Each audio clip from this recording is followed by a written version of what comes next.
But I'd say one thing that I would encourage everybody would be find a mentor. I was super, super blessed and fortunate. One of my professors, I think he followed me, or I was in Norman maybe 6 months into it, maybe longer. I don't remember the time. And he was asking how it was going. And I'm like, oh my God, like, we're losing our minds. I'm pulling my hair out. I don't know. But I'm like, we'd had some traction and doing stuff. So he's like, you have like manufacturing issues. And I'm like, absolutely, we have issues. And he's like, well, I know a guy, if might be a good time, and I'll link you up.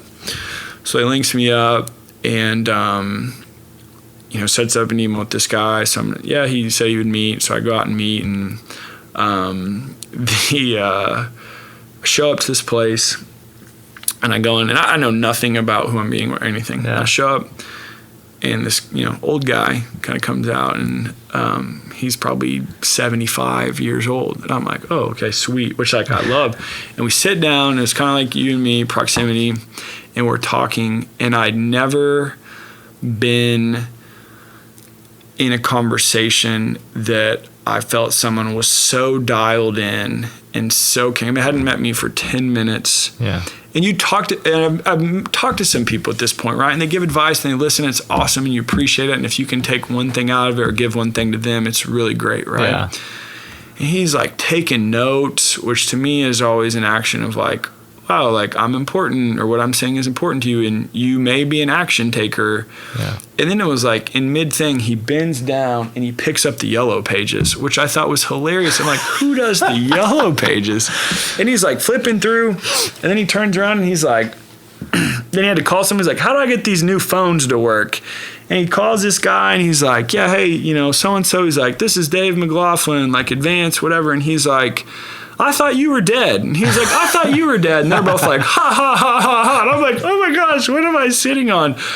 But long story short, you had someone that cared and was trying to help out and find solutions. And I would say I would always take something from that, and then I would try to follow up and just say, hey, like, I did what you said, and this is what happened. And I would say after maybe a year, I probably had a relationship there where he was calling me and we're doing and long story short, I built this great relationship and friendship that means so much more to me than any of the advice. But, one thing I always tell people, and I think it's a mistake from entrepreneurial, teaching or whatnot, is I think people think the constraint is money, and it's not money, it's wisdom. You can get all the money in the world if you don't know what to do with it.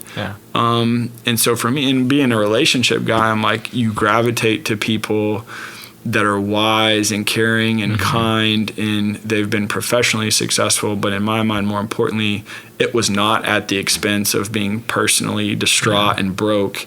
They have great families and impacted people. So for me, it was really awesome. And so not everyone can maybe have an in-person, but books, videos, podcasts, find people that you can really learn from and do life with, because then it's doubly sweet, right? Like if you get something and it goes into action and it becomes fruitful, that's awesome. And then if you have a friend in the process, that's doubly awesome. So yeah.